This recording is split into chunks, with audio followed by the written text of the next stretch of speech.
Hello friends, अस्सलाम वालेकुम। क्या हाल है आप सबके?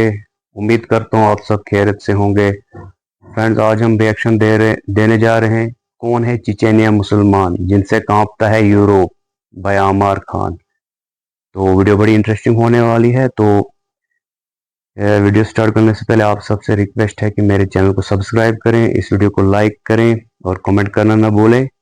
तो बिना टाइम वेस्ट किए हुए चले स्टार्ट करते हैं और देखते हैं इस वीडियो को। बिस्मिल्लाहिर्रहमानिर्रहीम। अस्सलाम वालेकुम। वालेकुम रूस की सलाम। राजधानी मॉस्को से 1830 किलोमीटर दूर एक शहर है ग्रोजनी। ग्रोजनी नॉर्दर्न काउकासस में है और ये रूस के 22 बड़े शहरों में से एक बड़ा शहर। ठीक। ग्रोजनी ही चेचन्या की राजधानी है। चेचन्या यानी कि चेचन लोगों की जमीन या चेचन लोगों का देश। चेचन वही कौम है या वही एथनिक ग्रुप है जो कि यूरोप और रूस में अपनी ताकत, अपने जज्बे और अपने जंगजूपन के लिए मशहूर है। इसी कौम को चीचेने लेकर मुस्लिम यूक्रेन की जंग में कई सारे जंगजू सवाल हैं तो और हैं। यूक्रेनियन आर्मी के अंदर इसी कौम को लेकर स्पेशल डर है। आपने अल जजीरा की कुछ खबरें देखी होंगी जिन खबरों में कई तरह की बातें की गई, लेकिन उन बातों को ना एक्सप्लेन करते हुए हम चेचन्स पे भी बात करते हैं।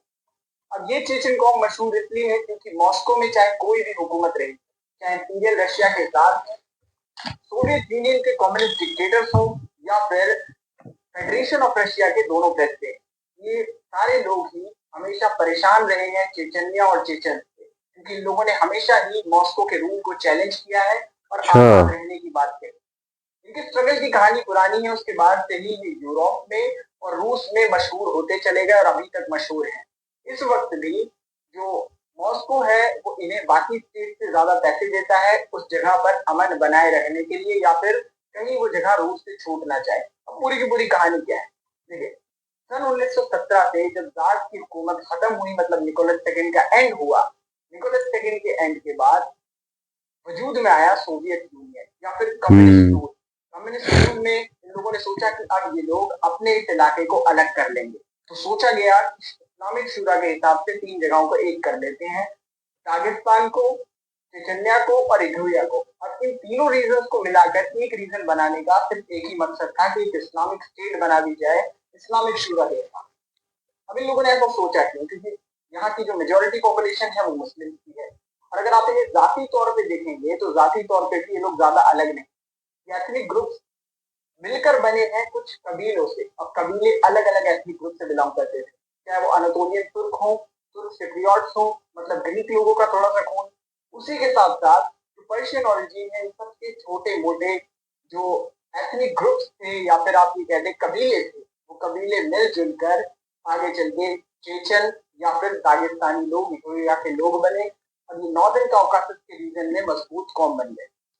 उसके बाद से इन लोगों का असर रसूख है, और मैंने बताया कि क्यों है असर रसूख। और उसके बाद ये स्ट्रगल चलता रहा सोवियत यूनियन और चेचन्या के नेताओं के बीच में। ये स्ट्रगल भारी लेवल पर चला, दोनों साइड के बहुत से लोग मारे गए।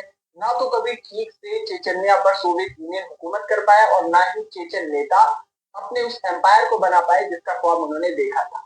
ये हकीकत थी तारीख। और इसी तरीके से वक्त बीतता रहा। उसके बाद आया 1991। 1991 में सोवियत यूनियन कोल्ड वॉर के बाद खुद 15-16 हिस्सों में टूट गया, और जैसे ही ये टूटा, ग्रोजनी और चेचन्या की पहाड़ियों में बैठे जितने भी चेचन नेता थे उन सब ने एक साथ ऐलान कर दिया कि अब चेचन्या एक अलग देश है, और वो लोग फिर से अपने स्ट्रगल को चालू करेंगे आजाद होने के लिए, क्योंकि इसको आजादी नहीं मिली थी जैसे बाकी देशों को आजादी मिली। उसके बाद चेचन्या ने अपनी लड़ाई लड़ी। 1991 से लेकर 1994 तक स्ट्रगल चला, और स्ट्रगल में दोनों साइड के फिर से बहुत से लोग मारे गए, लेकिन चेचन्या को 1994 में आजादी मिल गई। ये डी फैक्टो रूल की तरह था जिसमें चेचन्या से जो फौजें थी रूस की वो पीछे हट गई थी, लेकिन उसके अंदर ही कुछ लॉयलिस्ट लड़ रहे थे जो कि मॉस्को के लॉयलिस्ट थे, मतलब चेचन्स चेचन्स से लड़ाई कर रहे थे। और आखिर में 1994 से 1996 तक एक रूल चला, जिस रूल को डी फैक्टो रूल भी कहते हैं। उसके बाद से रूस ने फिर से ठाना कि वो पूरी तरह से, मतलब अपनी रेजिम को भेजकर और फिर से ग्रोजनी पर फुल कंट्रोल करेंगे। तो उन्होंने फिर से अपने लड़ाके भेजे और लड़ाई की। 1996 से 1999 तक फिर एक बहुत बड़ा struggle था। और इसके बाद आया 1999। रूस कामयाब हो गया अपने लॉयलिस्ट को वहां पर बिठाने में, और इनका नाम था अहमद कादिरोव। 1999 से लेकर 2007 तक अहमद कादिरोव का ही चेचन्या में रूल रहा। लेकिन उनके इस रूल से हर कोई खुश नहीं था, तो चेचन्या के अंदर बहुत से रेबल ग्रुप्स बन गए जो उनकी लॉयलिस्ट आर्मी से लड़ते रहे। और चेचन्या में 2007 तक बहुत बड़ा कॉन्फ्लिक्ट बना रहा, और उसके बाद से जो अहमद कादिरोव है उनको भी असैसिनेट कर दिया गया, मतलब मार दिया गया, चेचन सेनाओं ने मार दिया। अहमद कादिरोव के मरने के बाद मॉस्को के पास ये जिम्मेदारी थी कि वो ग्रोजनी पर अगर अपने कंट्रोल को बनाए रखना चाहती है तो किसी ऐसे को सत्ता में लेकर आए जो शख्स उसको संभाल सके और जिसकी वहां पर पकड़ हो। तो इन्होंने कुछ नहीं किया, अहमद कादिरोव के बेटे रमजान कादिरोव को सत्ता दी। अच्छा, रमजान कादरू अहमद कादरू का बेटा है। जालिम कादिरोव, इनकी 2004 में ही मौत हो गई थी और इनको भी असैसिनेट किया गया था। मतलब रमजान ने अपने बड़े भाई और अपने अब्बू को खोने के बाद की हुकूमत हासिल की। अब इतने बड़े स्ट्रगल में कोई ओपोजिशन भी होगी, तो जालिम खान थे इससे पहले, ये दूसरे जालिम खान है। क्या नाम है? जालिम खान। इन्होंने रिपब्लिक ऑफ इचकारिया क्या अपने आप को प्रेसिडेंट घोषित किया था। उसके बाद भी चले गए थे कतर और वहीं से अपनी गवर्नमेंट इन एग्जाइल को चला रहे थे और चेचन्या के अंदर कई एथनिक ग्रुप्स को मिलाकर स्ट्रगल कर रहे। दागिस्तान के इलाकों में, चेचन्या में और इधोरिया में इनके लोग प्रेजेंट थे, लेकिन ये रिपब्लिक ऑफ इचकारिया बनाने से पहले ही सन 2003 और 2004 में इनको भी किसी ने असैसिनेट कर दिया कतर के अंदर। इनकी डेथ के बाद अहमद कादिरोव के पास कोई भी ओपोजिशन नहीं बची। उसके बाद सिर्फ छोटे मोटे ग्रुप हैं जो इस चीज का विरोध करते हैं, लेकिन जो बड़े सारे नाम थे चेचन्या के अंदर अहमद कादिरोव के खिलाफ या उनकी फैमिली के खिलाफ या फिलहाल के लिए रमजान कादिरोव के खिलाफ, कोई नहीं बच पाया चेचन्या। और इस वक्त के लिए उनका रूल बहुत ज्यादा आसान हो गया। और 2007 के बाद जब से रमजान कादिरोव की हुकूमत है, चेचन्या में ज्यादा रिबेलियन नहीं रहते।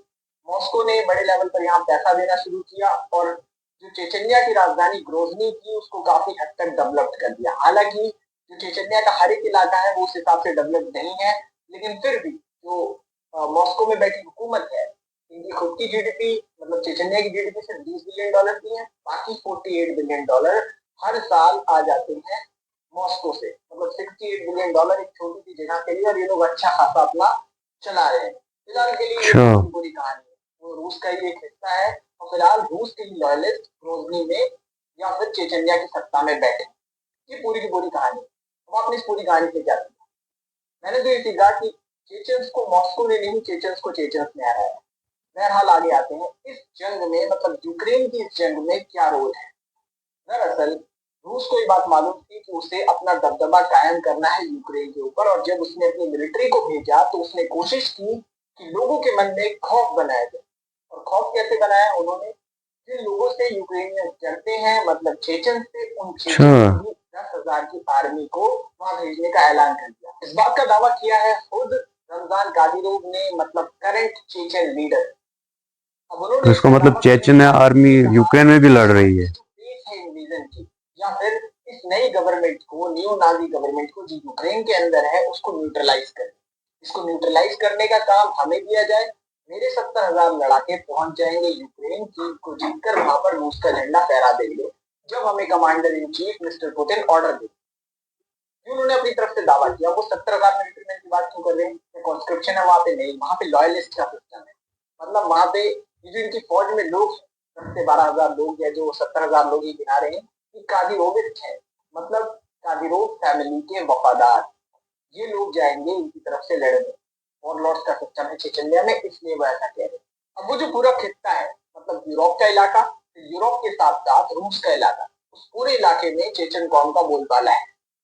यूक्रेनियंस को बहुत अच्छे से पता है कि कभी नाजी से लड़ गए थे चेचन, मॉस्को से भी हमेशा से लड़ते हुए आए हैं और मॉस्को ने इन्हें हराया नहीं। चेचन के जरिए चेचन को शिकस्त दी, फिर एक चेचन को हुकूमत में डाल दिया। अच्छा। सारी तारीखें, सारी बातें यूक्रेन के लोगों को बहुत अच्छे से मालूम है, इसलिए उनके मन में खौफ था चेचन का कि एक तरफ तो दुनिया की सबसे बड़ी फौज ने हमारे ऊपर इन्वेजन कर दिया, दूसरी तरफ उसके अंदर है चेचन, डबल प्रेशर। अब उस साइकोलॉजिकल प्रेशर को रिलीज करने के लिए या थोड़ा कम करने के लिए इन्होंने एक चाल चली। चाल ये दावा कर दिया कि हमने कई सारी बटालियंस को, जो कि चेचन बटालियन थी, उनको मार गिराया है। चेचन बटालियन के मरने के बाद जो इनकी फौज है उसके अंदर दोबारा से जोश भरेगा और ये लोग रूस के इस इन्वेजन से लड़ पाएंगे।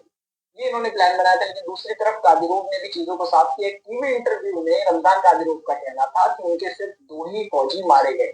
इस वीडियो को बनाने का मकसद था कि आपको चेचन कौम के बारे में बताना, चेचन्या की हिस्ट्री के बारे में बताना और चेचन लड़ाकों के बारे में बताना, जो कि पूरी दुनिया में मशहूर है। क्योंकि मेन स्ट्रीम मीडिया ने बहुत सी ऐसी कवरेज की, बहुत से ऐसे टॉपिक्स लाए जिन टॉपिक्स में चेचन आर्मी का जिक्र था और इनकी कौम की, इनके लोगों की उसमें बेइज्जती की गई। इन्हें हंटर कहा गया, शिकारी कहा गया, गिद्ध कहा गया, शैतान कहा गया। तो मैंने सोचा कि आपको इनकी असली हिस्ट्री बताऊं। अगर आप जंगजू पने की बात करेंगे, अगर आप इनकी ताकत की बात करेंगे, तो ये बहुत ताकतवर कौम है और इनके 10-12 हज़ार फौजी काफी। तो इनके खिलाफ हो रही जो भी मिस इन्फॉर्मेशन थी, किसी कौम के खिलाफ, किसी जात के खिलाफ, वैसे तो हमारी मेन स्ट्रीम मीडिया का सिर्फ एक ही मकसद है कि अगर कोई मुसलमान है तो फिर चलो इसकी बेइज्जती करते हैं। ये तो हर मीडिया का प्रोपेगेंडा है, चाहे यहाँ की लोकल हो चाहे वेस्टर्न हो। Thank you.